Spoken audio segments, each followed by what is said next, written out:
बात की थी एनर्जी प्रोफाइल की, है ना, और हमने कोलिजन थ्योरी डिस्कस किया था। ठीक है, अब देखो बेटा, इससे अपन आगे चलते हैं। आज जो अपन टॉपिक ले रहे हैं अपन factors affecting rate of reaction. ठीक है ना, factors affecting rate of reaction. तो बच्चों देखो, factors affecting rate of reaction में सबसे पहले अपन लेते हैं नंबर 1, लेते हैं नेचर ऑफ रिएक्टेंट। ठीक है, रिएक्टेंट में सबसे पहले लेते हैं फिजिकल स्टेट ऑफ रिएक्टेंट। ठीक है, फिजिकल स्टेट ऑफ रिएक्टेंट। ठीक है बेटा, तो फिजिकल स्टेट में आप क्या देख रहे हैं, देखो बेटा सुनो, अगर हमारे पास एक सॉलिड है और एक गैसियस फेज है। ठीक है, तो मैं सॉलिड से गैसियस फेज की तरफ जाता हूं। ठीक है, सॉलिड से अगर मैं गैसियस फेज की तरफ जाता हूं, है ना बेटा, हाँ बताओ कि इससे होगा क्या कि जो इंटरमोलिकुलर जो फोर्सेज है ना, वो क्या होंगे बच्चों, इंटरमोलिकुलर फोर्सेस आपके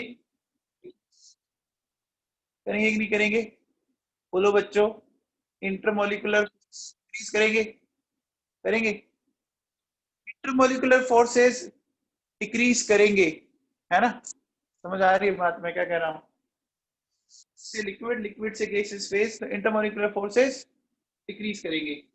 तो बोलो क्या होगा, अपन क्या बोलेंगे, फ्रीडम फॉर कोलिजन जो होगी वो क्या होगी, बढ़ेगी ना बच्चों। भाई सॉलिड्स तो पार्टिकल एकदम पास पास होते हैं, है ना बच्चों, लिक्विड में पार्टिकल कंपैरेटिवली दूर हुए थोड़े थोड़े, और गैसियस फेज में तो दूर हो जाता है ना बच्चों पार्टिकल। ये आप समझ पा रहे हैं इसको, बोलो बच्चों, मेरी बात को आप समझ पा रहे हो क्या, बोलो। मैंने ये बोला कि जैसे जैसे सॉलिड से लिक्विड, लिक्विड से गैसियस फेज में आई, तो पार्टिकल के बीच की डिस्टेंस बढ़ गई बच्चों, डिस्टेंस बढ़ गई, इसका मतलब इंटरमोलिकुलर फोर्स डिक्रीज हो गया। इंटरमोलिकुलर फोर्स जब डिक्रीज हो गया तो बोलो फ्रीडम फॉर कोलिजन जो होगी वो क्या हो जाएगी बच्चों, वो बढ़ जाएगी ना। फ्रीडम फॉर कोलिजन बढ़ेगी तो रेट ऑफ रिएक्शन भी क्या हो जाएगी बच्चों, बढ़ जाएगी ना। ये बात समझ में आई, सबको क्लियर है बात।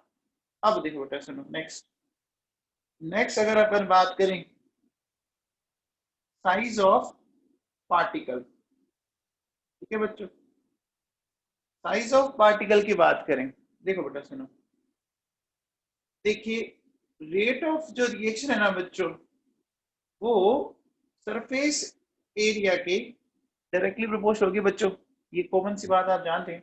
जैसे देखो सुनो, मान लो एक इतना बड़ा पार्टिकल है और इसी पार्टिकल को जब अपन इस तरह से छोटे छोटे टुकड़ों में ब्रेक कर देंगे बच्चों, जब छोटे छोटे टुकड़ों में इसको ब्रेक कर देंगे तो सरफेस एरिया बढ़ा क्या, बोलो बच्चों, क्या सरफेस एरिया बढ़ा, बढ़ा। देखो बच्चों कैसे पता लगा, ध्यान दीजिए, अभी सिर्फ ये बाउंड्री हमें दिख रही है, देखो ये बच्चों।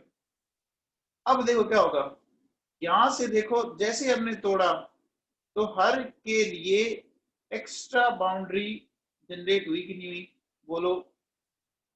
और ये पिक्चर समझ में आ रही है आप लोगों को, बोलिए बच्चों, है कि नहीं है ना बेटा। तो मुझे एक बात बताओ कि सरफेस एरिया बढ़ा है, सरफेस एरिया अगर बढ़ा है तो ये कंफर्म है कि रेट ऑफ रिएक्शन बढ़ जाएगी।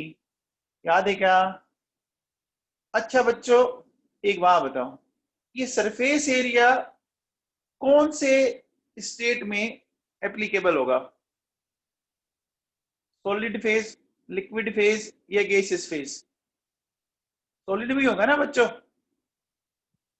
ये आपके सॉलिड फेज में हो सकता है ना बेटा?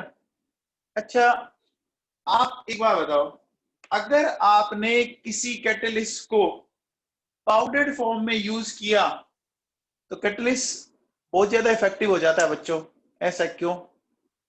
अगर आपने किसी कैटलिस्ट को में यूज किया तो वो बहुत ज्यादा इफेक्टिव हो जाता है, उसका रीजन आप जानते हो अच्छा भला, है ना?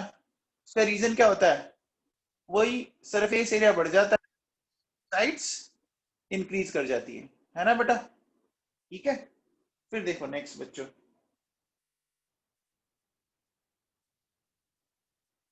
बात करते हैं केमिकल नेचर ऑफ रिएक्टेंट्स। एक बात दो बच्चों, अलग अलग केमिकल्स का जो आपका रिएक्टेंट का जो है केमिकल नेचर अलग अलग होगा ना बच्चों? जैसे देखो सुनो, ऐसे तो हमें लग रहा है कि NO और CO एक ही जैसे लग रहे हैं ना बच्चों? NO और CO एक ही जैसे लग रहे हैं, बट एक जैसे है नहीं। देखो, इसका बॉन्ड ऑर्डर आ रहा है 2.5 और इसका बॉन्ड ऑर्डर आ रहा है 3, है ना बेटा? इनके बॉन्ड ऑर्डर अलग अलग आ रहे हैं।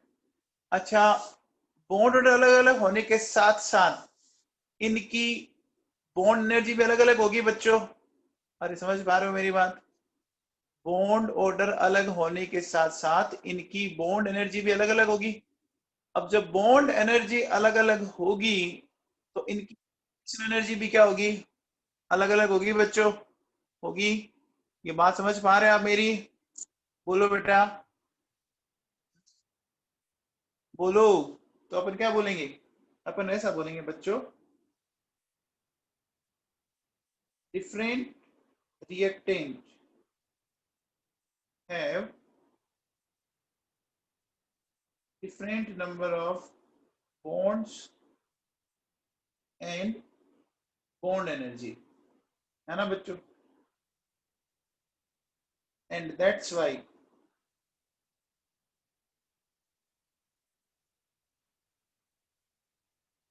they have different activation energy। बोलो बच्चों, ये बात सुना गई? जैसे आप इसे, जैसे नीट का एग्जाम और जेई का एग्जाम, वो तो नीट और जेई के एग्जाम के लेवल में काफी डिफरेंस आता है बच्चों, आता है ना?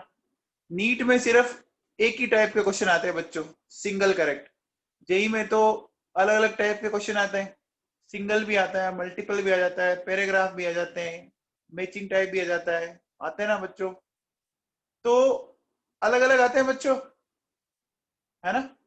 तो मुझे एक चीज बताओ कि जब आपका नेचर अलग अलग होगा तो एक्टिवेशन एनर्जी भी अलग अलग आएगी, तो रेट ऑफ रिएक्शन भी बच्चों क्या आएगी? अलग अलग आएगी बच्चों। ठीक है, तो ये मैंने अभी तक सिर्फ नेचर ऑफ रिएक्टेंट में 3 चीजें बताई है। देखो कौन कौन सी? फिजिकल स्टेट, है ना, size of particle and chemical nature. अब देखो बेटा, अब अपन सेकंड चलते हैं, सेकंड फैक्टर लेते हैं, अपन प्रेशर को लेते हैं बच्चों, है ना? आप बताओ, सबसे पहले प्रेशर वाला फैक्टर कौन सी रिएक्शन के लिए इंपॉर्टेंट होगा? कौन बताएगा? प्रेशर वाला फैक्टर गैसियस रिएक्शन के लिए इंपॉर्टेंट होगा, है ना? तो मैं बोलूंगा इट इज इंपॉर्टेंट, है ना, फॉर गैसियस फेज रिएक्शन, है ना बच्चों? अब एक चीज बताओ बच्चों, मैं अगर आपसे ये बोलूं, हम लोगों ने ऐसा कहीं पढ़ा था PV इक्वल्स टू nRT, है ना बेटा? क्या मैं ऐसा कर सकता हूं? क्या मैं इसको ऐसा लिख सकता हूं, प्रोपोर्शनल टू सी बोल सकते हैं बच्चों।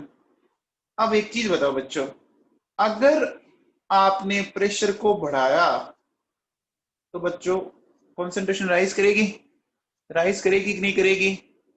बोलो बच्चों, राइज करेगी? अगर वो राइज कर रही है तो बताओ नंबर ऑफ कोलिजन्स, बोलो बच्चों, बढ़ने के चांसेस है। नंबर ऑफ कोलिजन्स बढ़ने के चांसेस है, तो बोलो क्या होगा? रेट ऑफ रिएक्शन क्या होगा? बढ़ जाएगा ना? ये बात सबको समझ में आया? बोलो बच्चों, है ना? भाई अगर आपने प्रेशर बढ़ाया तो कंसंट्रेशन डिक्रीज करेगा, सॉरी कंसंट्रेशन इंक्रीज करेगा।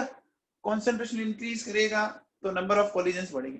ये आप ऐसे सोचो, जैसे देखो सुनो, मैंने एक इतने से इलाके में, ठीक है, यहां मान लीजिए मैंने इस तरह से, मान लीजिए ये टोटल 10 डोगी है, डोगी से समझो आप, रखा मैंने इनको, ठीक है, और एक इतने बड़े इलाके में मैंने 10 डोगी रखे हैं, मान लीजिए, ठीक है।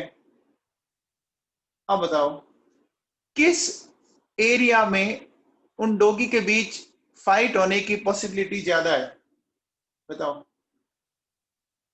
फर्स्ट वाले में ज्यादा फाइट होने की पॉसिबिलिटी है ना? स्पेस के लिए वो फाइट करेंगे बच्चों, स्पेस के लिए फाइट करेंगे ना बच्चों। अब बताओ, जब आप प्रेशर राइज करते हो तो कंसंट्रेशन राइज क्यों होती है? बताओ बच्चों, जब आप प्रेशर राइज करते हो तो कंसंट्रेशन राइज क्यों होती है?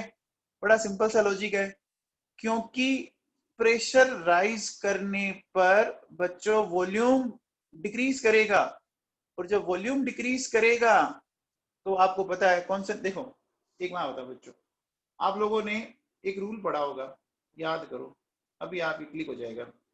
ये रूल कहाँ पढ़ा? बोयल्स रूल पढ़ा था आप लोगों ने, है ना? आपने प्रेशर को बढ़ाया तो वॉल्यूम कम हो गया। अब देखो बच्चों, कॉन्सेंट्रेशन का फॉर्मूला क्या है? Mole divided by volume. Volume कम ना, कॉन्सेंट्रेशन क्या हो गई? राइज होगी कि नहीं होगी? होगी। ये बात समझ में आ गई? तो बेटा दिमाग में बैठी है बात, बोलो बच्चों, ठीक है। चलिए ये बात हो गई। अब अपन चलते हैं कॉन्सेंट्रेशन ऑफ रिएक्टेंट। देखो बच्चों, जब आप रेट लो लिखते हो तो ये लिखते हो बच्चों, ये लिखते हो, बोलो रेट लो, हमने सीखा था बच्चों, बोलो बेटा। तो आप बताओ, जब आप कंसंट्रेशन बढ़ाओगे, बढ़ाओगे बच्चों, तो बोलो क्या होगा? अपन ऐसा बोलेंगे, कंसंट्रेशन का फॉर्मूला क्या होता है? Mole divided by volume. तो अगर कंसंट्रेशन राइज की तो मुझे बताओ, मैं कह सकता हूं कि नंबर ऑफ मोल्स या number of particles in unit volume, बोलो क्या हो गई? बढ़ गई ना बच्चों? बोलो बच्चों, है ना? अगर नंबर ऑफ पार्टिकल्स बढ़ गई तो अपन कह सकते हैं कि आपकी जो कोलिजन फ्रीक्वेंसी है वो क्या हो गई? बढ़ गई। जब कोलिजन फ्रीक्वेंसी बढ़ गई तो बोलो बच्चों, रेट ऑफ रिएक्शन भी क्या होगी? रेट ऑफ रिएक्शन भी क्या होगी? बढ़ जाएगी। ये अभी आया था बच्चों क्वेश्चन नीट 2020 में, ये क्वेश्चन अभी आया नीट 2020 में। देखो क्वेश्चन क्या था, मैं बोल के बता देता हूं, ठीक है ना? नोट्स में वैसे लिखा हुआ है। ये क्वेश्चन ये था कि an increase in concentration of the reactants of reaction leads to change in, question ये कह रहा है an increase in concentration of the reactants of reaction leads to change in. Option था activation energy, heat of reaction, threshold energy and collision frequency. बोलो answer बोलो भाई। क्या होगा? Collision frequency. मैं वापस बोल देता हूँ बच्चों, सुनो ये क्या कह रहा है? ये कह रहा है कि एक रिएक्शन में आपने रिएक्टेंट की कॉन्सेंट्रेशन को राइज किया, बढ़ा दिया, ठीक है ना? तो क्या चेंज होगा? कोलिजन फ्रीक्वेंसी चेंज होगी, एक्टिवेशन एनर्जी चेंज होगी, हीट ऑफ रिएक्शन चेंज होगी, या थ्रेशोल्ड एनर्जी चेंज होगी। तो ये अभी आया बच्चों। अब देखो, जो दो क्वेश्चन आए आपके केमिकल काइनेटिक्स से, आए ना बच्चों? अभी नीट 2020 में दो क्वेश्चन आए हैं, है ना? अब आप देखो वो क्वेश्चन कहां से आया है। एक तो आया था बच्चों आपका फर्स्ट ऑर्डर से, चेक करो, बताया था अपने। एक क्वेश्चन हमने पहले सोल्व किया था, और एक यहां से आया। अब आपके जो क्वेश्चन आए ना, वो कंफर्म है बच्चों आर्हेनियस इक्वेशन से आएगा, जो अपन अभी पढ़ी नहीं है, पढ़ेंगे, है ना? और जीरो ऑर्डर से आ सकता है आपका, क्योंकि देखो फर्स्ट ऑर्डर उसने कवर अप कर ली इस बार, और उसने यहां से ये पूछ लिया। तो हो सकता है अब वो आर्हेनियस इक्वेशन से और जीरो ऑर्डर से क्वेश्चन बनाएगा, कंफर्म आएगा, मतलब आर्हेनियस तो कंफर्म आएगी 1000%। आप पेपर दोगे, आप देख लेना भले, श्योर आएगा। ठीक है बच्चों? अब देखो बच्चों, बताओ, मैं बात करता हूं प्रेजेंस ऑफ कैटलिस्ट। बोलो बच्चों, कैटलिस्ट का मैंने कल पढ़ाया था आपको, कैटलिस्ट की बात मैंने कल पढ़ाई थी कि देखो, अगर आपका पॉजिटिव कैटलिस्ट है तो वो क्या करेगा? वो आपकी जो एक्टिवेशन एनर्जी है ना, बोलो बच्चों, उसको क्या करता है? वो डिक्रीज करता है। अगर वो एक्टिवेशन एनर्जी को डिक्रीज करेगा तो रेट ऑफ रिएक्शन क्या हो जाएगी बच्चों? इंक्रीज हो जाएगी ना? याद है क्या? ये देखो कल पढ़ाया था मैंने आपको, ये पढ़ा देखो, प्रेजेंस ऑफ कैटलिस्ट, ये सारा समझाया हुआ आपको, बताया था ना बच्चों? ये वही बात है। आगे बात समझो बच्चों। अब देखो बच्चों, सुनो, फिर देखिए, नेक्स्ट अपन लेते हैं बच्चों, मैं ले रहा हूं आपके सामने इफेक्ट ऑफ रेडिएशंस, है ना बच्चों? देखो बेटा सुनो, जैसे ये वाली रिएक्शन है बच्चों, H2+Cl2 2HCl। ये रिएक्शन ऐसे तो होती नहीं है, ये रिएक्शन ऐसे तो होती नहीं है, या बहुत ही स्लो रेट से होती है ना, वेरी स्लो। लेकिन जब इसी रिएक्शन को आप अगर सनलाइट की प्रेजेंस में करवाते हो तो ये रिएक्शन बच्चों एक्सप्लोसिव हो जाती है। खतरनाक बात हुई ना, कि जब आपने इसको बिना किसी सनलाइट के रिएक्ट करवाया, तो या तो वो हो ही नहीं रही है, या हो रही है तो इतनी स्लो हो रही है कि मतलब ही नहीं है। और जैसे सनलाइट में लेके गए, ये क्या होगी रिएक्शन? देखो बच्चों, एक्सप्लोसिव हो गई। ऐसी रिएक्शन को क्या बोलते हैं बच्चों, बताओ? ऐसी रिएक्शंस को क्या बोलते हैं?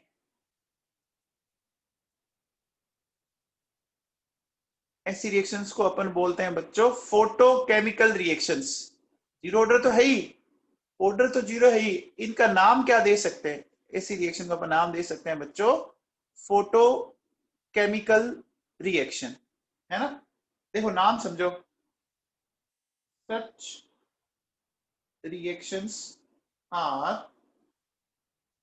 Known as photochemical reaction. ठीक है बच्चों, इनको अपन क्या नाम दे रहे हैं? फोटोकेमिकल रिएक्शन बोल रहे हैं बच्चों।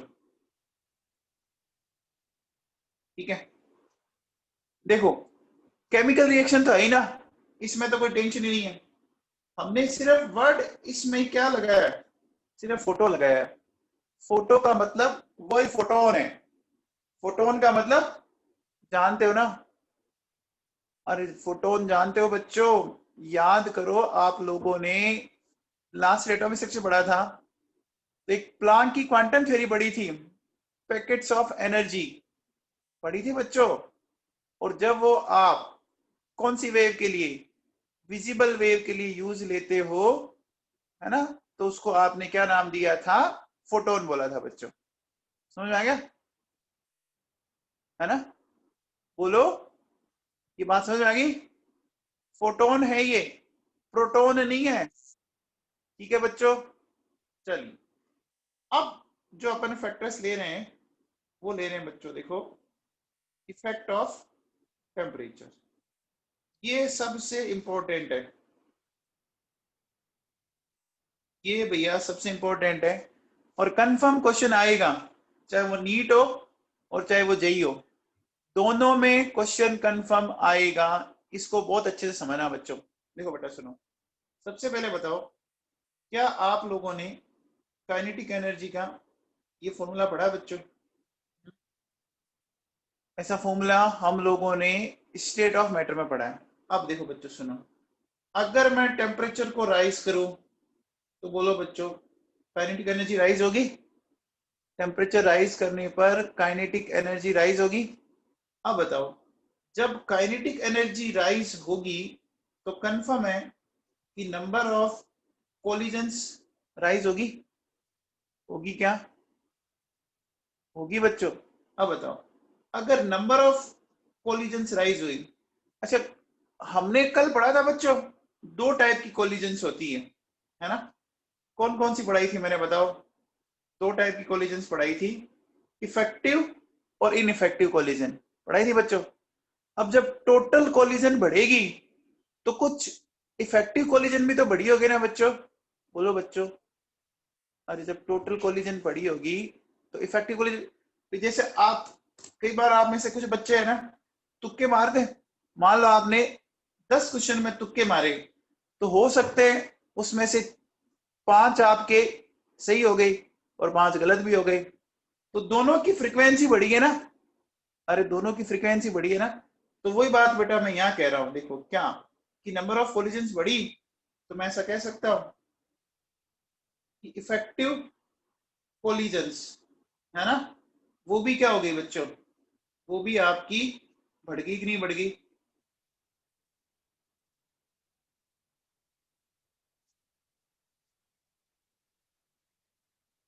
अब जब इफेक्टिव कोलिजन्स बढ़ गई तो रेट ऑफ रिएक्शन भी क्या हो गई बच्चों, बढ़ गई कि नहीं बढ़ गई? बोलो बेटा, इतना समझ में आया? पहले इतना समझ में आया? अब देखो बेटा सुनो, अपन क्या करते हैं कि जो इफेक्ट ऑफ टेम्परेचर है, effect of temperature is given in terms of temperature coefficient. ठीक है, हम क्या कह रहे हैं कि टेम्परेचर के इफेक्ट को अपन किस टर्म्स में दे रहे हैं? Temperature coefficient. अब ये टेम्परेचर कोफिशिएंट क्या है बच्चों, ये ढंग से समझ लेना, क्योंकि ये एनसीईआरटी में दिया हुआ है और आपका शॉर्ट आंसर टाइप क्वेश्चन में आता है, 1 नंबर या 2 नंबर में ये आता है बच्चों, है ना? ये आता है बच्चों। ये क्या होता है, देखो सुनो, ये टेम्परेचर कोफिशिएंट क्या है वो मैं आपको समझाता हूं। देखो बेटा एक बात देखिए कि सपोज आपके पास, आपने टेम्परेचर लिया टी टेम्परेचर पर, टी केल्विन टेम्परेचर पर, और एक बार आपने रेट कांस्टेंट ली टी प्लस 10 केल्विन पर। ठीक है, तो ऐसी कंडीशन में क्या होता है बच्चों कि जो इसका रेशियो आता है वो आता है 2 और 3। बात समझ में आ रही है मैं क्या कहना चाह रहा हूं? देखो जैसे सपोज मान लीजिए आपने एक बार तो लिया 25 डिग्री सेल्सियस और एक बार लिया 35 डिग्री सेल्सियस। ये बात समझ पा रहे हो मेरी आप? मैंने क्या बोला, मैंने एक बार तो लिया 35 डिग्री सेल्सियस और एक बार लिया मैंने 25 डिग्री सेल्सियस, तो कितने का डिफरेंस हुआ बच्चों बताओ? 25 एंड 35 में 10 का। तो बेटा जब अपन इनका रेशियो लेते हैं तो वो रेशियो 2 और 3 आता है बच्चों। अब मुझे बताओ, इसका मतलब टेम्परेचर राइज करने पर आपका रेट कांस्टेंट क्या हुआ? बोलो बच्चों। टेम्परेचर राइज करने पर रेट कांस्टेंट इंक्रीज हुआ। अब रेट कांस्टेंट अगर इंक्रीज हुआ तो रेट ऑफ रिएक्शन भी क्या होगी बताओ बच्चों? इंक्रीज होगी ना? होगी ना बच्चों? तो क्या मैं ऐसा कह सकता हूं कि for every 10 degree Celsius rise in temperature, है ना, rate of reaction becomes twice और thrice।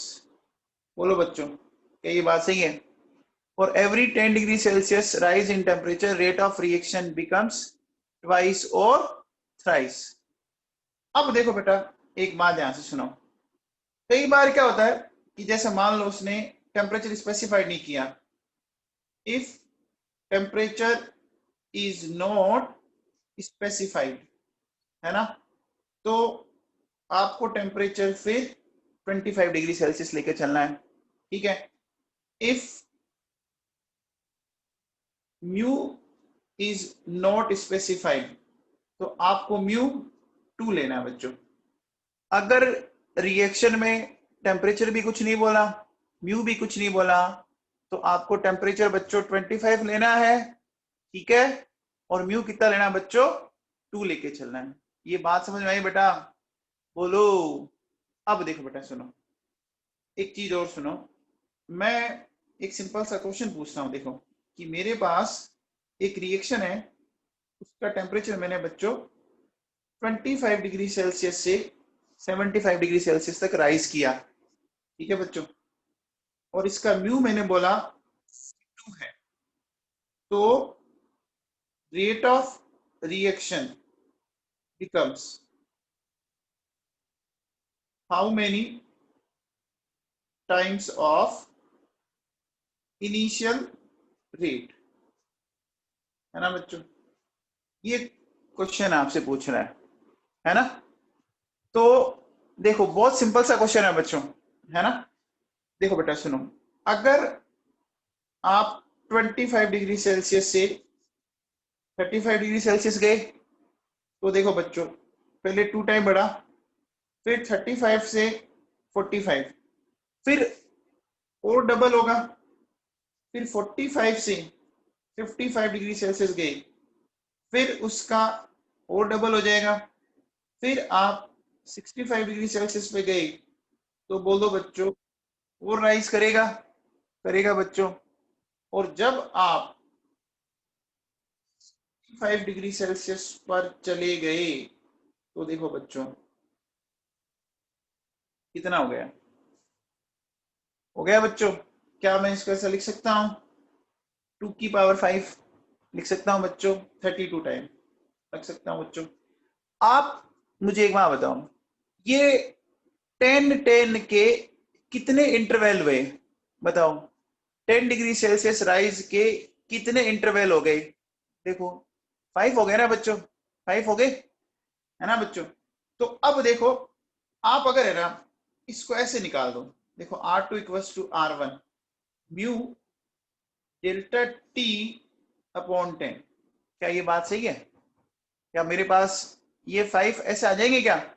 एक बात बताओ बच्चों, अगर आप 25 degree Celsius to 75 degree Celsius गए, तो डेल्टा टी कितना आया बच्चों? बताओ, पहले बताओ डेल्टा टी कितना आया? 50 आ गया क्या? बोलो बच्चों, 50 आ गया? अब देख लो आप, आपने अगर उसको डेल्टा टी बाई 10 किया, तो 50/10, ये क्या आ गया बच्चों? 5 आ गया क्या? आ गया बच्चों? बोलो बेटा। तो आप इस क्वेश्चन को है ना ऐसे कर लिया करो सीधा, R2/R1, और बेटा हमने क्या किया, 2, ये हो गया देखो आपका 50/10, यानी 2 की पावर 5 हो गई बच्चों। हो गया कि? अरे ये समझ में आया क्या? बोलो बच्चों। अब देखो, मुझे एक नेक्स्ट क्वेश्चन बताओ कि अगर मैंने किसी का टेम्परेचर 10 डिग्री सेल्सियस से 25 डिग्री सेल्सियस कर दिया, ठीक है, तो आपको बताना है कि रेट बिकम्स, बताओ, अगर मैंने इसको 10 से 25 कर दिया, तो बताओ बच्चों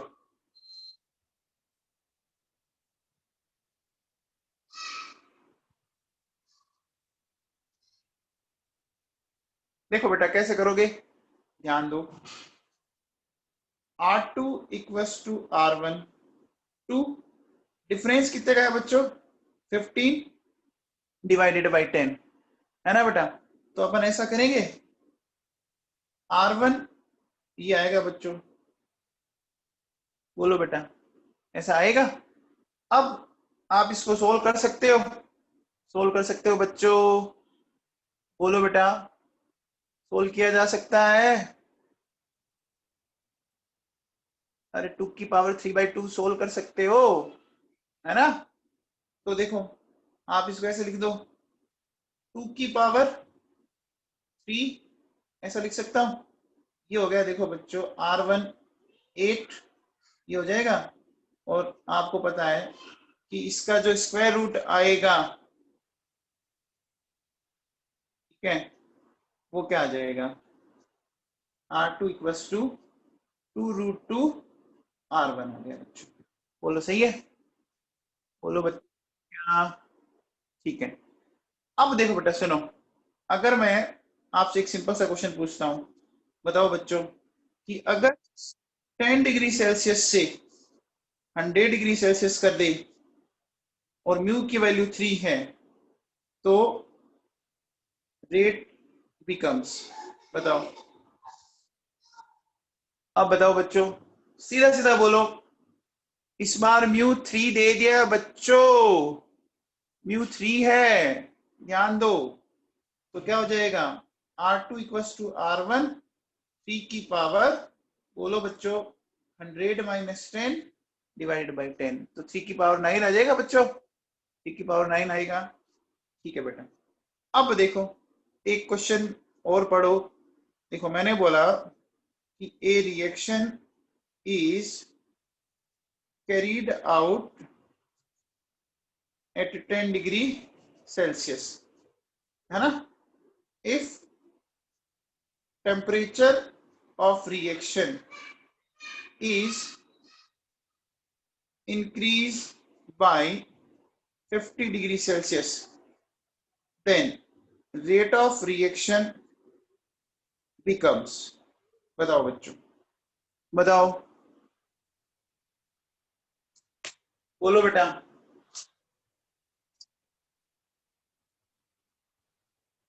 जल्दी से बताओ।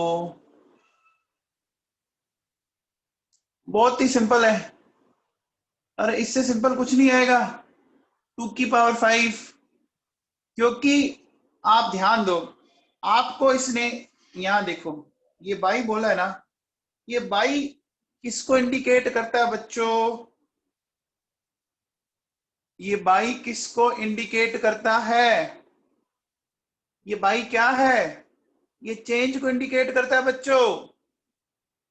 तो आपको तो डेल्टा टी तो इसने क्वेश्चन में सीधा ही दे दिया ना, फिर तो दिक्कत ही नहीं है, डेल्टा टी आपको सीधा क्वेश्चन में दे दिया ना। तो बस क्या करेंगे, R2 इक्वल्स टू R1, 2 की पावर, बोलो बच्चों 50/10, तो R2 इक्वल्स टू आ जाएगा 2 की पावर 5। ठीक है। अब आप देखो बेटा, इस क्वेश्चन में मैंने म्यू लिखा नहीं, नहीं लिखा ना, तो फिर क्या यूज लिया मैंने, देखो 2 यूज लिया बेटा मैंने, है ना। ठीक है। अब देखो बेटा सुनो, हम ऐसा कह सकते हैं क्या, देखो R2/R1, तो अपन इसको ऐसा भी तो लिख सकते हैं, जो रेट ऑफ रिएक्शन का रेशियो आएगा वो उनके रेट कांस्टेंट का भी रेशियो होगा बच्चों, ठीक है। और उसको अपन ऐसा लिख सकते हैं क्या, यही तो लिखा है बच्चों, देखो ऊपर यही तो लिखा है, चेक करो, इसी कॉन्सेप्ट को तो यूज ले रहे हैं, है ना, यही तो कॉन्सेप्ट यहाँ चल रहा है। अब देखो बच्चों सुनो, अगर मैं बात करूं बाई टेकिंग लोग, अब बच्चों अगर मैं इसका लोग लेता हूं, तो देखो बच्चों ऐसा लिख सकता हूं, ln k2 ln k1 delta T upon 10, और ये हो गया ln म्यू हो गया बच्चों। इसको अपन ऐसा लिख सकते हैं, लोग में जो वैल्यू होती है वो माइनस में आ जाती है बच्चों, बोलो बेटा, है ना। तो ये इस तरह से बन गया, देखो मेरे पास ln k1 delta t by 10 ln mu. बोलो बच्चों, ये समझ में आया क्या? अरे ये इक्वेशन समझ में आई? ठीक है।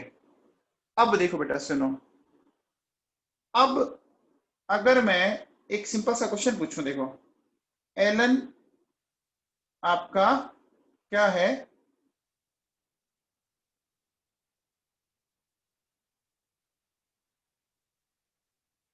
देखो एक ऐसा क्वेश्चन दे रहा हूं ln k2 ln k1 plus 0.0693 delta T. ये आपको दिया हुआ बच्चों, एक इक्वेशन दे रखी है ln k2 equals to ln k1 plus 0.0693। तो आपको कहता है म्यू की वैल्यू बताइए बच्चों। ठीक है, कैसे बताओगे, कौन बताएगा? वाओ, वेरी गुड चित्रक सिंगल। देखो इसको क्या करो बेटा, इस स्टैंडर्ड इक्वेशन से कंपेयर कीजिए, है ना। तो जब आप इसको स्टैंडर्ड इक्वेशन से कंपेयर करेंगे तो बेटा देखो क्या आ रहा है, ध्यान दीजिए। ये इसके इक्वल, ये इसके इक्वल, ये सारा कुछ इसके इक्वल होगा बच्चों। तो देखो मैं ऐसा कह सकता हूं delta T by 10 ln mu, ये हो गया 0.0693 डेल्टा टी। डेल्टा टी से डेल्टा टी कैंसिल आउट हो गया, है ना बच्चों। अब देखो ये मुझे मिला ln म्यू 0.693 हो गया बच्चों। अब आप में से कई बच्चों ने इसका आंसर 5 बोला है, तो बेटा आप गलत कर रहे हो, क्योंकि वो 0.693 वो वैल्यू तब आती है ना, जब आपका बेस क्या हो, लोग का बेस 10 हो। इन बेस 10 में आता है। क्या अभी बेस 10 है क्या? क्या अभी बेस 10 है क्या? नहीं है। अभी बेस क्या है, बोलो बच्चों? अभी बेस ई है। तो बस यही गलती की हमने। तो बच्चों देखो मैं इसको ऐसे लिख सकता हूं, है ना, बेस ई के अकॉर्डिंग ऐसे लिख सकता हूं, है ना बेटा। अब देखो बेटा, बेस ई को बेस 10 में चेंज किया जा सकता है। बेस ई को बेस 10 में चेंज करने के लिए 2.303 से मल्टीप्लाई कर दो। तो देखो बच्चों सुनो, 2.303 लोग म्यू हो गया 0.693 हो गया। यहां से देखो बच्चों लोग म्यू 0.693 हो गया बच्चों, वैल्यू ये आई। ठीक है, तो बेटा जब भी आप लोग का आंसर दें पहले ये चेक कर लें कि बेस क्या है ना बेटा। अब बताओ मुझे, अब अपन म्यू की वैल्यू क्या लें, ये 0.3010 आ जाए, है ना। तो ये कंफर्म हो गया बच्चों, म्यू की वैल्यू 2 आएगी। क्योंकि कुछ बच्चों ने आंसर 5 बोला था, वैसे अगर वो बेस 10 होता ना तो आपका आंसर सही होता, बट बेटा देखो बेस 10 नहीं है ना। अरे बेटा जिसने बोला सबका सही है, लेकिन जिसने गलत बोला मैं उसको समझा रहा हूं, पुल की जसुजा। तेरा अगर सही है तो अच्छी बात है बेटा, मैं डांट नहीं रहा किसी को। मैं ये कह रहा हूं कि बेस को थोड़ा चेक करके आंसर दें आप, है ना। तेरा सही है, कोई दिक्कत नहीं है बेटा। ठीक है, अब देखो बेटा सुनो, अगर अपन आगे चलें, मैंने हेडिंग डाली बच्चों मैक्सवेल एनर्जी डिस्ट्रीब्यूशन कर्व।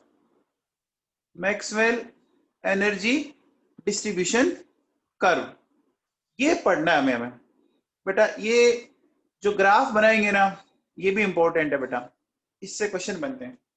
चलो बच्चों बताओ, ये मैक्सवेल एनर्जी डिस्ट्रीब्यूशन कर्व किसके बीच में बनता है? कौन बताएगा? मैक्सवेल एनर्जी डिस्ट्रीब्यूशन कर्व किसके बीच में बनता है? देखो बच्चों, ये बनता है fraction of molecules versus kinetic energy, है ना बेटा? इनके बीच में बनाना है हमें, fraction of molecule versus kinetic energy. अच्छा, काइनेटिक एनर्जी तो आप समझते हो बच्चों, ये फ्रैक्शन वाली बात आपको पता होगी, वैसे नहीं पता तो देखो सुनो मैं बता देता हूं। मान लीजिए आपके पास एक बॉक्स के अंदर ऐसे समझो कि टोटल आपके पास, है ना, इस तरह की 10 बॉल है, मान लीजिए इसमें 10 बॉल है, ठीक है। मैं कहता हूं कि इसमें रेड की 2 है ना, ग्रीन कलर की 3 है, पिंक कलर की 5 है बच्चों, मान लिया मैंने एक बार, है ना, ऐसे ही। तो बताओ फ्रैक्शन ऑफ रेड बॉल क्या हुआ? Fraction of red ball simple है बच्चों, क्या हुआ देखो, टोटल ये रेड बॉल 2 है और टोटल कितना हुआ? 10 हुआ ना, 10 हुआ बच्चों, 2/10 यानी 0.2 आ गया। ऐसे ही देखो ग्रीन कलर का क्या आ जाएगा? 0.3, और पिंक कलर का क्या आ जाएगा? 0.5 आ जाएगा। ये आएगा बच्चों, तो समझ में आ गया, है ना बेटा? तो इसका मतलब देखो कि आपने पर्टिकुलर कलर वाली बॉल ली, ठीक है, और डिवाइडेड बाय आपने क्या किया? Total ball.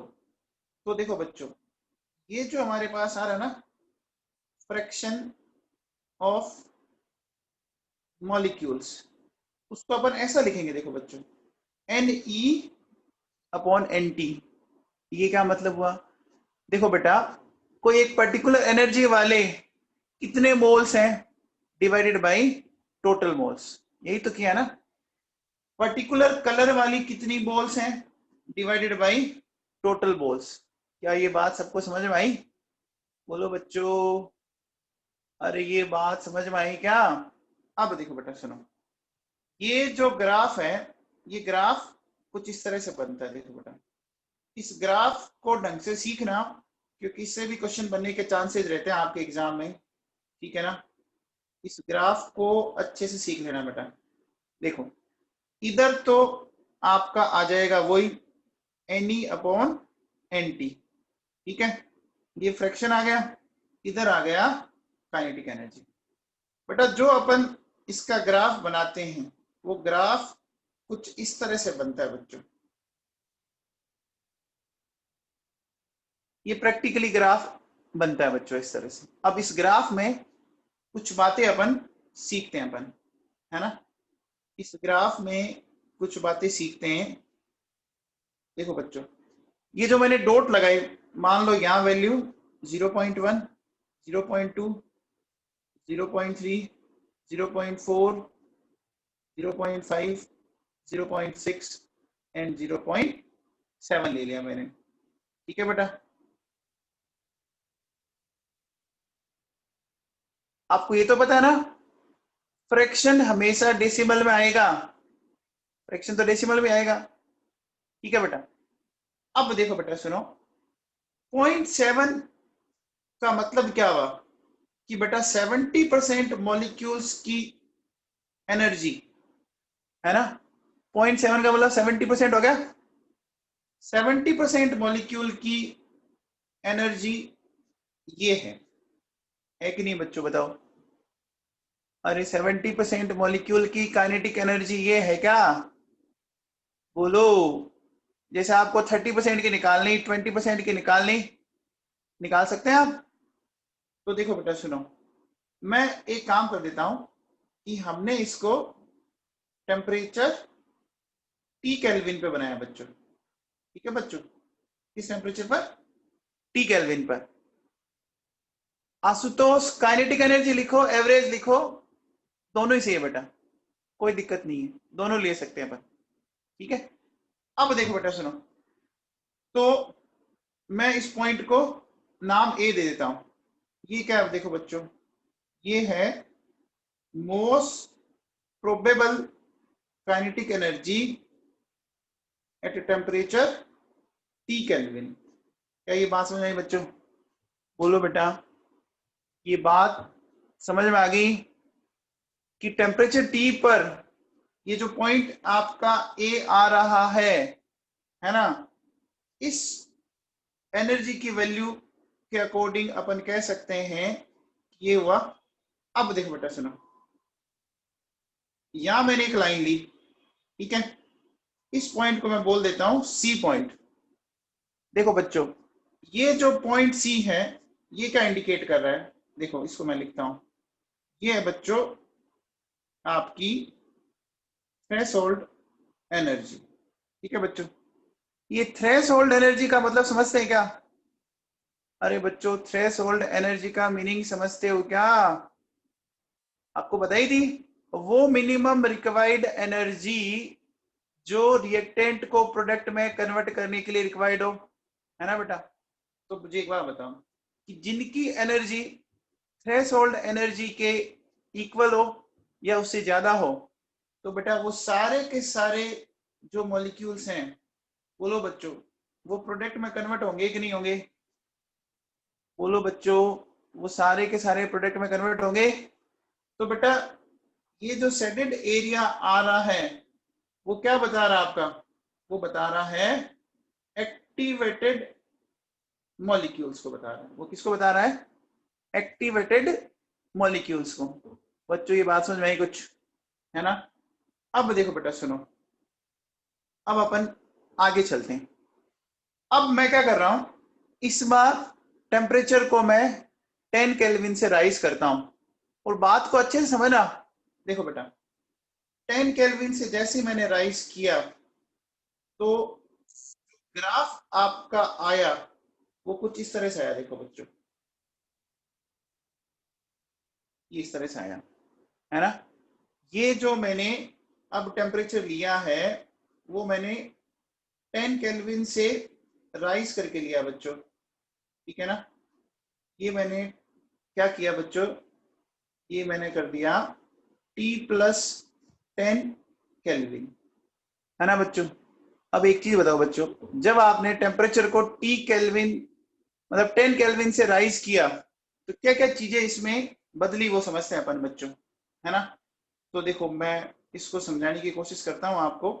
एक बात बताओ बच्चों, आप ऐसे सोचिए कि एक क्लास में बच्चों 100 स्टूडेंट है, ठीक है बेटा? ठीक है, हमने एक ऐसा डिसाइड कर दिया कि भैया 75% आपके मिनिमम मार्क्स अगर आएंगे तो एक पर्टिकुलर कोई प्राइस बच्चे को मिलेगा, या ऐसा समझ लो ये कट ऑफ है, ये कट ऑफ है ना? इतने मार्क्स तो आने ही आने चाहिए आपके। अब देखो बेटा, हमने क्या किए, दो पेपर लिए, एक पेपर फर्स्ट लिया, एक पेपर मैंने सेकंड लिया। फर्स्ट पेपर में मैं ऐसा मानता हूं कि ऐसा करने वाले 20 स्टूडेंट थे। फर्स्ट पेपर में 20 स्टूडेंट ऐसे थे जिनके 75% मार्क्स आ गए, बट 80 स्टूडेंट ऐसे थे जिनके मार्क्स 75% से कम थे। ये बात समझ पा रहे हैं मेरी? मैंने 75% एक लिमिट डिसाइड की, और मैंने ये देखा कि पहले पेपर में बच्चों सिर्फ 20 कर पाए। अब देखो सेकंड पेपर में देखते हैं अपन, उन बच्चों को थोड़ा बूस्ट किया गया, थोड़ा मोटिवेट किया गया, है ना? तो अगला पेपर हम क्या देखते हैं बच्चों, कि बच्चों देखो यहाँ पर 30 स्टूडेंट आपके 75% वाले की तरफ आ गए, तो बेटा इधर कितने रहे? फिर 70 रहे ना, क्योंकि टोटल स्टूडेंट तो 100 ही रख रहे हैं ना। बोलो बच्चों, अरे ये बात समझ में आई क्या? तो अब एक चीज आप समझ पा रहे हो, इसमें एक चीज समझ पा रहे हो? देखो बच्चों,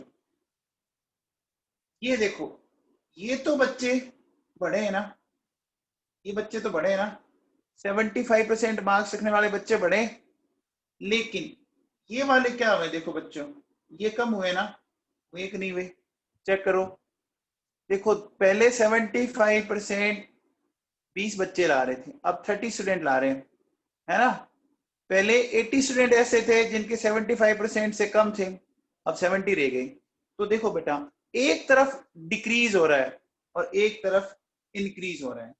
इस ग्राफ में भी कुछ ऐसा दिख रहा है क्या? इस ग्राफ में भी कुछ ऐसा दिख रहा है? देखो बेटा, दिख रहा है मेरे हिसाब से। देखिए, यहाँ पे ये पार्ट नीचे आया, देखो ये पार्ट नीचे आया ना बच्चों, ये पार्ट नीचे आया कि नहीं आया? आया है ना। लेकिन देखो, एक्टिवेटेड मॉलिक्यूल्स की साइड, ये वाला पार्ट देखो बेटा आपका ऊपर चला गया, चला गया ना। देखो एरो समझ में आ रहा है क्या? देखो इसके रेफरेंस में, इसके रेफरेंस में तो नीचे आया है, और इसके रेफरेंस में कहां गया है? देखो ऊपर गया है बच्चों, गया कि नहीं गया है? अरे कुछ भेजे में बैठी क्या बात, बोलो बच्चों। अब देखो, अब अपन एक काम करते हैं कि देखिए, इसका मतलब अपन ऐसा कह सकते हैं कि देखो बच्चों, इस बार एक्टिवेटेड मॉलिक्यूल्स के नंबर क्या हुए? इस बार एक्टिवेटेड मॉलिक्यूल्स के नंबर क्या हुए बच्चों? बोलो बेटा। राइज हो गया? हो गया बच्चों राइज, है ना? तो आप बताओ, जब एक्टिवेटेड मॉलिक्यूल्स आपके राइज हो गए तो रेट ऑफ रिएक्शन क्या होगी बच्चों? बताओ। जब number of activated molecules rise हो गए तो आपकी रेट ऑफ रिएक्शन इंक्रीज कर जाएगी। ये मेन बेसिक रीजन होता है बच्चों, टेम्परेचर चेंज करने पर रेट ऑफ रिएक्शन के बढ़ने का मेन रीजन ये होता है कि नंबर ऑफ एक्टिवेटेड मॉलिक्यूल्स क्या हो गए बच्चों? राइज हो गई। हो गए बच्चों, ये बात सबको समझ में आई, है ना? तो देखो बच्चों सुनो, अब इस ग्राफ की कुछ कंक्लूजन देखते हैं अपन। देखिए, देखो क्या है इनके कंक्लूजन। देखो बच्चों, सबसे पहले, with the increase in temperature, ठीक है, आपने जब टेम्परेचर को इंक्रीज किया तो मुझे बताओ बच्चों कि एरिया ऑफ ग्राफ पे कोई फर्क पड़ा क्या? एरिया ऑफ ग्राफ पर कोई फर्क पड़ा क्या? बेटा एरिया ऑफ ग्राफ पे अगर फर्क पड़ गया ना तो नंबर ऑफ स्टूडेंट चेंज हो जाएंगे। नंबर ऑफ स्टूडेंट तो अभी है, तो area of graph no change, नहीं है ना बच्चों? अब बताओ, आप बताओ बच्चों। देखो, पहले वाले केस में आपकी मोस्ट प्रोबेबल काइनेटिक एनर्जी आपकी ये आ रही थी। अब देखो बेटा सुनो, मोस्ट प्रोबेबल काइनेटिक एनर्जी ये आ गई। बोलो ये चेंज हुआ कि नहीं हुआ? बोलो बच्चों, मोस्ट प्रोबेबल काइनेटिक एनर्जी। चित्रक सिंगल बेटा, एरिया किसको डिनोट करेगा? फ्रैक्शन ऑफ मॉलिक्यूल्स को करेगा या टोटल मॉलिक्यूल्स को करेगा? एरिया क्या बता रहा है? आपके नंबर ऑफ मॉलिक्यूल्स को तो बता रहा है। हाँ बच्चों, भी जैसे अगर 100 स्टूडेंट लेके जा रहे हो तो वो 100 स्टूडेंट के अकॉर्डिंग तो डिसाइड किया ना, उसमें 10 बच्चों की ये होगी, 20 का ये होगा, 30 का ये होगा, तो एरिया स्टूडेंट्स को बता रहा है। हाँ वैसे भी आप देखो ना कि अगर एरिया आपने ऊपर से डिक्रीज किया तो नीचे से इंक्रीज भी तो किया ना, तो जितना आपने ऊपर से डिक्रीज किया, है ना, ऊपर से जितना डिक्रीज हुआ उतना नीचे से इंक्रीज हो गया। हो गया ना बच्चों? अब बेटा एक चीज बताओ, मुझे एक बात बताओ कि पहले, बेटा आप देखिए, पहले मोस्ट प्रोबेबल काइनेटिक एनर्जी ए पे थी, अब देखो T+10 केल्विन पर मोस्ट प्रोबेबल काइनेटिक एनर्जी बढ़ी कि नहीं बढ़ी? बेटा जब मोटिवेट किया होगा तो मोटिवेट करने से हर बच्चे के मार्क्स बढ़े। जिस बच्चे के 50% उसके 55% आने लगे, 60% वाले के 65 आने लगे। होता है ना बच्चों? अरे मोटिवेट करने पे सब बच्चों के मार्क्स बढ़ेंगे ना। तो देखो मैं क्या कह रहा हूं, मैं इस चीज को ऐसे लिखूंगा कि देखो बच्चों, मोस्ट प्रोबेबल काइनेटिक एनर्जी। बोलो बच्चों, बढ़ गई ना? अरे ये बात समझ आई क्या? बच्चों देखो, बी और ए के बीच में देखो, ये जो बी है वो क्या है? बी क्या है बच्चों? देखो, most probable kinetic energy at T+10 kelvin. ज्यादा आ रही है क्या बच्चों? चेक करो, ए और बी में से कौन सी काइनेटिक एनर्जी ज्यादा होगी? है ना? अब देखो बेटा, सुनो, लेकिन एक बात बताओ बच्चों, ये तो ठीक है, लेकिन देखिए, अब कुछ समझ में आया आपको? देखो बच्चों, आपकी जो काइनेटिक एनर्जी स्मॉल ए थी ना, उसको रखने वाले फ्रैक्शन था 0.7, और वो जो बी है ना, उसको रखने वाला फ्रैक्शन कितना रह गया? अरे बी को रखने वाला फ्रैक्शन कितना रह गया? 0.6 रह गया। इसका मतलब डिक्रीज हुआ या इंक्रीज हुआ या कांस्टेंट रहा? बोलो बच्चों, डिक्रीज कर गया ना? चेक करो, तो अपन कह सकते हैं, देखो बच्चों, fraction having most probable kinetic energy. बोलो बच्चों, ये डिक्रीज किया ना? ये डिक्रीज किया है बच्चों। अब देखो, सुनो, मैं नेक्स्ट बोलूंगा, थ्रेशोल्ड एनर्जी। बताओ, थ्रेशोल्ड एनर्जी पे कोई फर्क पड़ा क्या? बेटा थ्रेशोल्ड एनर्जी चेंज हो ही नहीं सकती। एक बात बताओ, थ्रेशोल्ड एनर्जी का मतलब क्या है? Minimum passing marks. जैसे अभी कोरोना के टाइम में आपके सिलेबस को जरूर कम कर दिया। अरे सिलेबस को कम किया ना, ऐसा तो नहीं बोला कि बेटा आपको पहले हम 33% पे पास कर रहे थे, अब हम आपको 20% पे पास कर देंगे। ऐसा किया है क्या बच्चों? बोलो, नहीं किया ना? और आप देखो, कोरोना के टाइम तो भाई साहब नीट की कट ऑफ तो कहाँ जा रही है, बहुत ज्यादा जा रही है, ये तो हिस्ट्री बन गई है। तो बस थ्रेशोल्ड एनर्जी में कोई चेंज नहीं आया बच्चों, है ना? No change. ये पॉइंट बड़ा इंपॉर्टेंट है, ये पॉइंट बड़ा इंपॉर्टेंट है, ठीक है? अब देखो बच्चों, सुनो, आप बताओ, नंबर ऑफ एक्टिवेटेड मॉलिक्यूल्स। बोलो वो क्या होंगे बच्चों? नंबर ऑफ एक्टिवेटेड मॉलिक्यूल्स पे क्या फर्क पड़ेगा? पड़ेगा बच्चों।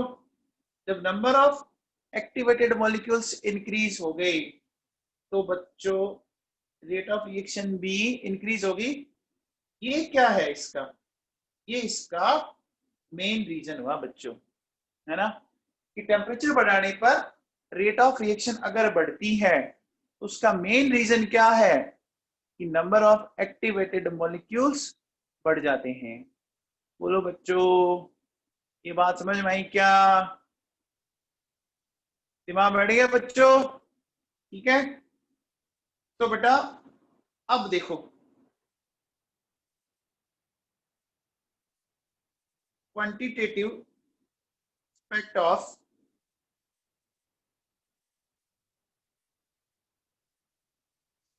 Temperature on rate of reaction, है ना बच्चों? ये जो क्वांटिटेटिव एस्पेक्ट है ना, ये हमें एक्सप्लेन करती है बच्चों आर्हेनियस इक्वेशन, है ना? तो ये आर्हेनियस इक्वेशन अपन कल लेते हैं बेटा, ठीक है? आर्हेनियस इक्वेशन अपन कल के लेक्चर में लेंगे।